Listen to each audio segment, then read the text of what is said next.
நீங்கள் பார்த்துக் கொண்டிருப்பது உங்கள் விஜய். நமஸ்காரம். 97 குழந்தைகள் ஒன்னா சேர்ந்து பாடினதுங்கிறது வெறும் சாதனை மட்டுமல்ல, ஸ்டார் விஜய் எம்எஸ் அம்மாவுடைய சங்கீதத்துக்கு செஞ்ச சமர்ப்பணம். அதை பற்றி என்ன சொல்கிறது, நீங்களே பாருங்க. ஒரு விதத்தில் இந்த செக்மெண்ட் சில்ட்ரன் ஸ்பெஷல்னே சொல்லலாம். காரணம், உலகத்தில் இருக்கிற ஒவ்வொரு குழந்தையையும் தன் குழந்தையாவே நினச்சா எம்எஸ் அம்மா. அந்த அம்மாவோட உருவத்தை கிட்டத்தட்ட 800 குழந்தைகள் ஓவியமாக தீட்டினா. அதிலேருந்து சிறந்ததை தேர்ந்தெடுக்க 2 ஜெயண்ட்ஸ் வந்திருந்தா. மணியம் செல்வன், கார்ட்டூனிஸ்ட் கேஷவ். ஸ்ரத்தையோட ஒவ்வொரு ஓவியத்தையும் பார்த்து அதில் சிறந்ததை தேர்ந்தெடுத்து அந்த மேடையிலேயே அந்த குழந்தைகளை கௌரவப்படுத்தினா. கொடுத்து வச்ச குழந்தை. அவள் எதை ஆதாரமாக கொண்டு அத்தனை குழந்தைகளோட ஓவியத்திலிருந்து சிறந்ததை தேர்ந்தெடுத்தா அப்படிங்கிறத அவளே சொன்னால் அடுத்த தலைமுறைக்கு அது நல்ல டிப்ஸ் இல்லையா? நாளைக்கு வண்ணமயமான டான்ஸ் ஷோ, இன்றைக்கி அதிலேருந்து ஒரு சாங். குழந்தைகளுடைய எதிர்காலம் ஒளிமயமாக இருக்கணும். அதுக்கு தான் நீங்களும் உங்கள் குழந்தைகளோட அவசியம் பார்க்க வேண்டிய செக்மெண்ட் இது. பாருங்க. மறைமூர்த்தி கண்ணா, குறையொன்றும் இல்லை கண்ணா, குறையொன்றும் இல்லை கோவிந்தா, குறையொன்றும் இல்லை மறைமூர்த்தி கண்ணா, குறையொன்றும் இல்லை கண்ணா, குறையொன்றும் இல்லை கோவிந்தா. கண்ணுக்கு தெரியாமல் நிற்கின்றாய் கண்ணா, கண்ணுக்கு தெரியாமல் நின்றாலும் எனக்கு குறையொன்றும் இல்லை மறைமூர்த்தி கண்ணா. வேண்டியதை தந்திட வேங்கடேசனில் நிற்க வேண்டியது வேறில்லை மறைமூர்த்தி கண்ணா. மணிவண்ணா மலையப்பா கோவிந்தா கோவிந்தா.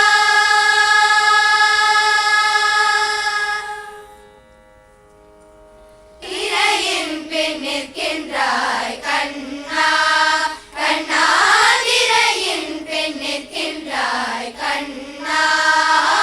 உன்னை மறையோதும் ஞானியர் மட்டுமே காண்பார். திரையின் பின் நிற்கின்றாய் கண்ணா, உன்னை மறையோதும் ஞானியர் மட்டுமே காண்பார். என்றாலும் குறையொன்றும் எனக்கில்லை கண்ணா, என்றாலும் குறையொன்றும் எனக்கில்லை கண்ணா. குன்றின் மேல் கல்லாகி நிற்கின்ற வரதா, குன்றின் மேல் கல்லாகி நிற்கின்ற வரதா, குறையொன்றும் இல்லை மறைமூர்த்தி கண்ணா, குறையொன்றும் இல்லை மறைமூர்த்தி கண்ணா. மணிவண்ணா மலையப்பா கோவிந்தா கோவிந்தா.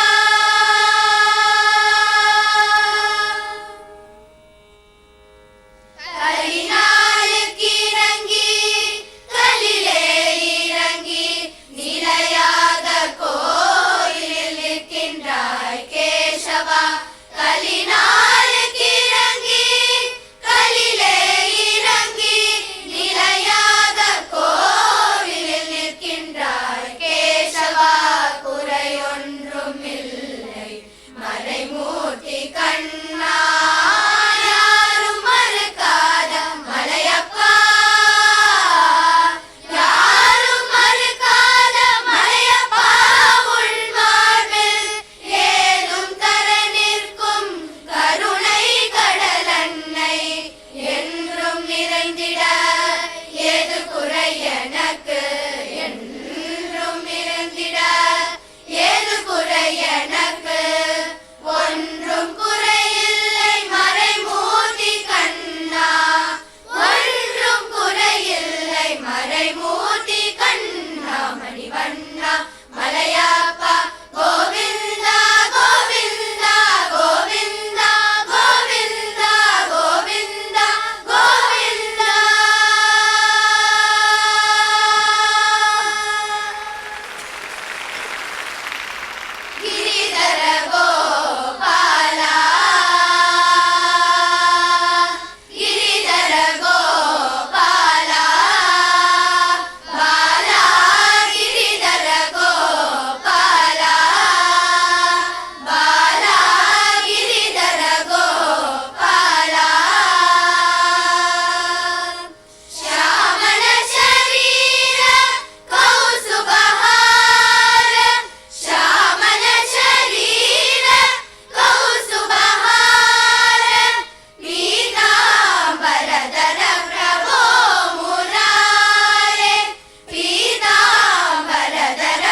குழந்தைகளுக்கெல்லாம் சந்தோஷமா?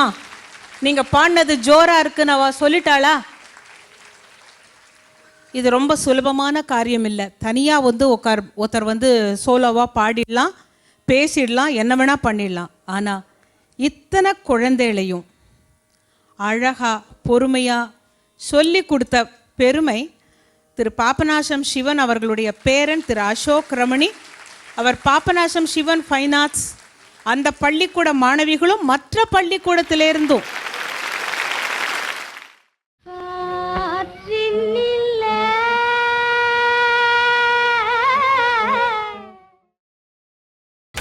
நீங்கள் பார்த்துக் கொண்டிருப்பது உங்கள் விஜய். எம்எஸ் அம்மாவோட 97வது பிறந்த நாளையொட்டி விஜய் டிவி அவர்கள் வந்து இந்த காற்றின் குரல் என்ற ஒரு ப்ரோக்ராமுக்கோசரம் ஒரு பெயிண்டிங் காம்படிஷன் நடத்தியிருந்தாங்க. கிட்டத்தட்ட 700 ஓவியங்கள் வந்திருந்தது. அந்த 700 ஓவியங்களை நானும் திரு கேசவ் கார்ட்டூனிஸ்ட் அவர்களும் 2 பேரும் சேர்ந்து அதை செலக்ட் பண்ணோம். ஸோ இதுலேருந்து செலக்ட் பண்ணுறது ஒரு 3 நாள் செலக்ட் பண்ணுறதுங்கிறது ரொம்ப கஷ்டமான விஷயம். இதில் மணியம் செல்வம் நான் 2 பேரும் சேர்ந்து தான் செலக்ட் பண்ணியிருக்கோம். இதில் வந்து ஒரு 25 படம்ன்றது ரிஜெக்டே பண்ண முடியாதுன்ற அளவுக்கு அவ்வளோ நல்ல படங்கள் இருக்குது. இதில் they have got the essence of what MS was. ஒரு பெயிண்டிங் எடுத்துகிட்டிங்கன்னா குத்து விளக்கு எடுத்து ரொம்ப பிரமாதமான படம் அது. எங்கள் வீட்டிலேயே சின்ன வயசில் எங்கள் வீட்டு கிரகப்பிரவேசத்துக்கு எங்கள் அப்பா இருக்கும்போது குத்து விளக்கு எடுத்தேன். அதே விளக்கு அதே பேட்டர்ன் தான் எல்லாருக்கும் அவங்க கிஃப்ட் பண்ணுறது. அந்த விளக்கு பண்ண பெயிண்டிங் வந்து ரொம்ப அற்புதமாக இருந்தது. அந்த பெயிண்டிங் வந்து முதல் இடமும், ரெண்டாவது வந்து யங் பீரியடில் அவங்க இருந்த ஒரு ஃபோட்டோகிராஃபியாக ரொம்ப அழகாக சிரிக்கிறது, இந்த கண்ணும் கலரில் ரொம்ப அழகாக பண்ணியிருந்தாங்க. முதல் பண்ணது ஒரு மோனோக்ரோம், அது வந்து பிளாக் அண்ட் ஒயிட். செகண்ட் வந்து கலர் பெயிண்டிங்காக இருந்தது. மூணாவது வந்து எனக்கு ரொம்ப பிடிச்சது. ஏன்னா முதல் வந்து ஒரு ஃபார்ம் வந்து எடுத்துகிட்டு வருது. அப்புறம் இதில் வந்து ரெண்டாவது வந்து அவங்களுடைய ஒரு இளமையுடைய இதுவும் அவங்களுடைய ஒரு இந்த தன்மையும் மியூசிஷியன்ற தன்மையும் அது வெளிப்பட்டது. மூணாவது வந்து ரொம்ப கற்பனை, அதாவது ரொம்ப க்ரியேட்டிவிட்டாக பண்ணியிருந்தார். அந்த இது இத்தனைக்கும் கிராஃபைட்டில் தான் பண்ணியிருந்தார். அவருக்கு மற்ற கலரோ இந்த டோனஸ் எல்லாம் கூட தெரியலனா கூட கிராஃபைட்டில் ஒரு மரத்துக்கு அடியில் டாப் ஆங்கிளில் ஒரு ஓப்பன் ஸ்பேஸில் ஒரு நேச்சர் ஸ்பேஸில் ஒரு காலை பொழுதுன்றதுனால அந்த மார்னிங் டைம் டான் டைமில் வந்து அவங்க மியூசிக் வந்து வீணையோடு, அவங்க அம்மா வந்து வீணை வாசிக்கிறவங்க, அந்த வீணையோடு போட்ட அந்த ஒரு பாங்கு, அந்த காம்போசிஷன் எனக்கு ரொம்ப ஈர்த்தது. ஸோ அது மூணுமே என்னை ரொம்ப பிடிச்ச ஒரு விஷயம். இந்த ஒரு படத்தை வந்து ஒரு அவுட்ஸ்டாண்டிங் பீஸாக நாங்கள் செலக்ட் பண்ணியிருக்கோம். ஏன்னா அந்த எம்எஸ்ங்கிற மொத்த ஒரு பர்சனாலிட்டிக்கு இது ஒன்று தான் ஒரு என்ன சொல்கிறது ஒரு சிம்பல் மாதிரி அமையக்கூடியது. அவருடைய பக்தி, அவருடைய அந்த கலாச்சாரத்து மேலே இருக்கிற ஒரு ஈடுபாடு அண்டு இந்த பர்சனாலிட்டி, இந்த மூக்குத்தி, இந்த தோடு, இந்த மல்லிப்பூ, இந்த பொட்டு, what ever symbolises MS has been brought out in this picture. இந்த அவுட்ஸ்டாண்டிங் படத்தை ஐ கன்சிடர் இட் அ ப்ரிவிலேஜ். இத்தனை சின்ன வயசில் இந்த பசங்க இந்த மாதிரி போடுறது அப்படின்னாக்கா ஐ wish them all the very best in there future endeavours. ஒரு பெரிய ஆர்டிஸ்டாக வரக்கூடிய வாய்ப்பு இவங்களுக்கெல்லாம் இருக்குது. ஏன்னா அவங்க ஸ்டடி பண்ணியிருக்கிற விஷயம் இது வெறும் பிளாக் அண்ட் ஒயிட்டில் போட்டிருக்காங்க, வெறும் பிளாக் அண்ட் ஒயிட் வாட்டர் கலரில் போட்டிருக்காங்க. இது இட்ஸ் அப்சல்யூட்லி ப்ரில்லியன்ட் ஒன். இந்த மாதிரி அவங்க நிறையா மேலும் மேலும் ட்ராயிங்கை அவங்க வளர்த்துண்டு I wish them all their best. இந்த அளவுக்கு 700 பேர் இப்படி இன்வால்வ் ஆகி பண்ணியிருக்கான்னு வரும்போது ரொம்ப சந்தோஷமாக இருந்தது. அது அவங்களுக்கு நாம் பண்ணுகின்ற ஒரு மரியாதை. அது மாத்திரம் இல்லை, அவங்கள நம்மளை பாட்டின் மூலயமா சந்தோஷப்படுத்திருந்தேன். நம்ம வந்து ஓவியம் மூலயமா இந்த யங் பட்டிங் ஆர்டிஸ்டெல்லாம் தான் ஓவியம் வரைஞ்சி சந்தோஷப்பட்டாங்கன்னு வரும்போது ரொம்ப அற்புதமாக இருந்தது இந்த நிகழ்ச்சி. எம்எஸ்எம்மாலாம் நான் சின்ன வயசுலேருந்து 6-7 வயசுலேருந்து என் நினைவு தெரிஞ்சதுலேருந்து அம்மாவை நான் பார்த்துருக்கேன். நான் காத்தால் அவங்க வந்து மார்னிங் அந்த கல்கி கார்டன்ட்டு அங்கே தண்ணி தெளித்து கோலம் போடும்போதே அந்த சாதகம் பண்ணிவிட்டு அந்த அப்போல்லாம் காதில் கேட்குமா அங்கே பண்ணும்போது 74 நினைக்கிறேன். அப்போ வந்து நேஷ்னல் அவார்டு அந்த சங்கீதம் அகாடமியில் எம்எஸ் அம்மா கொடுத்தாங்க. அப்போது நான் அஃப்கோர்ஸ் அங்கே போனோன்னே நான் பார்க்கல. நான் முன்னாடி அந்த ஃபங்க்ஷனுக்கு நான் வந்திருந்தேன், பார்த்தேன். அவங்கள ஹானர் பண்ணாங்க. ஹானர் பண்ணி அந்த அவார்டை வாங்கினாங்க. அவார்டு வாங்கிட்டு நேராக வந்தாங்க. அந்த முன்னாடி சீட்டில் அங்கே கொஞ்சம் ஓப்பன் கார்டனாக இருந்தது சங்கீத அந்த டைமில். அதில் வந்து சதாசிவம் ஐயா கிட்ட கொடுத்து அங்கே அப்படியே நமஸ்காரம் பண்ணுவாங்க. இது வந்து அந்த பண்பு. 700 படங்கள் நானும் சாரும் ஷேர் பண்ணிட்டோம். இந்த இதில் தனித்தனியாக நாங்கள் பார்த்து கொடுத்துடலாம். அப்புறம் சார் கேசவ சார் நம்ம 2 பேரும் பிளெண்ட் பண்ணி பார்த்து செலக்ட் பண்ணலாம் அப்படின்னு சொல்லிட்டு ஒவ்வொரு தளம் அப்படியே சுருட்டி என்னமோ திருப்பி எம்எஸ்எம்மா நம்ம கண் முன்னாடி அப்பியர் ஆகி போகிற மாதிரி எல்லா பெயிண்டிங்கும் ரொம்ப அழகாக பண்ணியிருந்தாங்க. அவங்களோட முயற்சிகளுக்கு என்னுடைய வாழ்த்துக்கள். எனக்கும் இந்த சங்கீதத்தோடைய தொடர்பு, இந்த கார்ட்டூன், இது எல்லாத்துக்கும் ஒரு கனெக்ஷன் இருக்குது. எப்படின்னா என்னுடைய கார்ட்டூன் கேரியரே நான் வந்து மியூசிக் அகாடமியில் ஆரம்பித்தேன். நான் வந்து பாட்டு கேட்டுட்டே தான் படம் போடுறது வழக்கம் என்றைக்குமே. அது அப்படி தான் அமைஞ்சுது என்னுடைய கேரியரே. கார்ட்டூனில் அகாடமியில் ஒவ்வொருத்தரையும் நேராக அங்கே பிட்டில் உட்காந்து நான் படம் போட்டுருந்தேன். அப்படி தான் ஆரம்பிச்சிது. எம்எஸ் அம்மா மாத்திரம் இவாளை படம் போடுறத விட அவங்க பாட்டு கேட்குறதே உச்சிதம்னு சொல்லிட்டு புக்கை மூட வச்சுன்னு கேட்க ஆரம்பிச்சிட்டேன் நான். எம்எஸ் அம்மாவை போடுறது அவ்வளோ சுலபம் இல்லை, ரொம்ப சுலபமே கிடையாது. நல்ல phase, photogenic phase. It is impossible to draw MS. இவா முதல்ல எனக்கு ஃபோன் பண்ணி இந்த மாதிரி எம்எஸ்ஸை போட சொல்லியிருக்கோம் அப்படின்னு சொன்ன உடனே ஐ வாஸ் அப்ரிஹென்சிவ். இது ரொம்ப கஷ்டம் சார், இது எங்களுக்கே ப்ரொஃபஷ்னல்ஸ்க்கு இட் டேக்ஸ் லாங் டைம். இது எப்படி நீங்கள் சொன்னீங்க? ஒருவேளை கீர்த்தனை பேஸ்டாக இல்லை அன்னமாச்சாரியா கீர்த்தனையோ அந்த மாதிரி வச்சு கொடுத்தா கூட அவங்களுக்கு ஐடியாஸ் இருக்குமே. இதை கொடுத்தது அவங்களுக்கு ஒரு பெரிய இது இருக்கே, நாங்கள் எப்படி பண்ணோம். But I was proved wrong by the children. It was amazing. இவ்வளோ எஃபெக்ட்ஸ், இவ்வளோ ஐடியாஸ் நான் இது வரைக்கும் பார்த்ததே இல்லை. சர்ச் பண்ணி எம்எஸோடைய படம் போட்டால் கூட அந்த பாவம், எம்எஸ்னா பக்திங்கிற ஒரே பாவம் தான் மனசில் நிற்கும். அந்த மாதிரி அவங்க எஸ்டாப்ளிஷ் பண்ணிட்டு போயிருக்காங்க. மீரா எப்படி பக்திக்கு ஒரு உதாரணமாக, அப்படி எம்எஸ் வந்து பக்திக்கு ஒரு உதாரணமாக இருந்துட்டு போயிருக்காங்க. அதனால் அந்த பக்தி பாவத்தை வந்து அவ்வளோ நன்னா பசங்க எடுத்து காமிச்சிருக்காங்க. இதில் வந்து சில படங்கள் அவுட் ஆஃப் 700-800 பிக்சர்ஸ் நாங்கள் ஒன்றும் we have not neglected any one of them. எல்லாத்தையும் பார்த்து அதுக்கப்புறம் தான் we have selected. And amazing resemblance கொண்டு வரது ரொம்ப கஷ்டம்.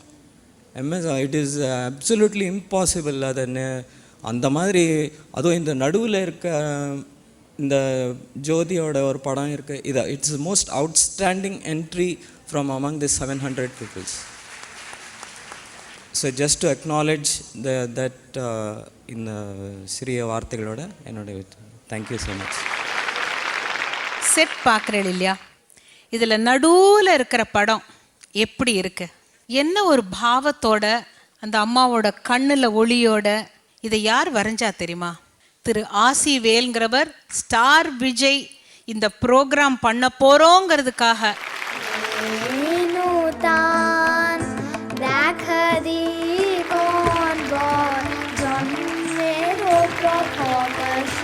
இப்போ இந்த குழந்தைகளுக்கு பரிசுகளையும் இவாளே வழங்கணும். நாகதர்ஷினி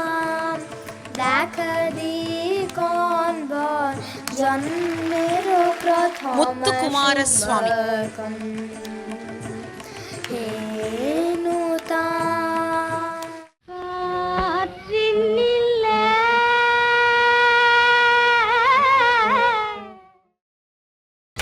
நீங்கள் பார்த்துக் கொண்டிருப்பது உங்கள் விஜய்.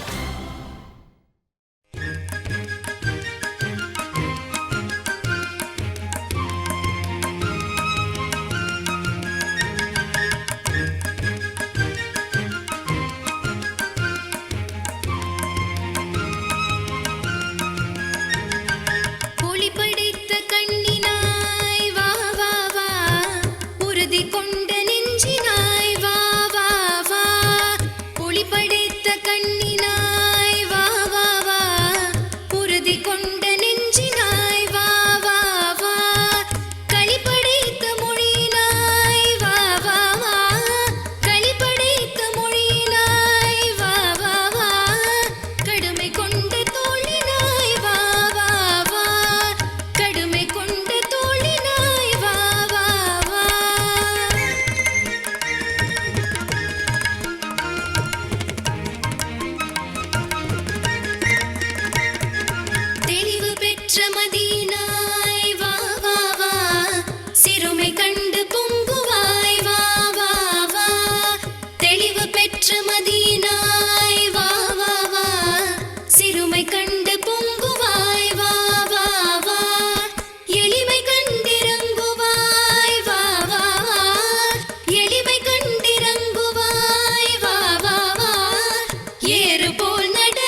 என்ன குழந்தைகளெல்லாம் பார்த்தேளா?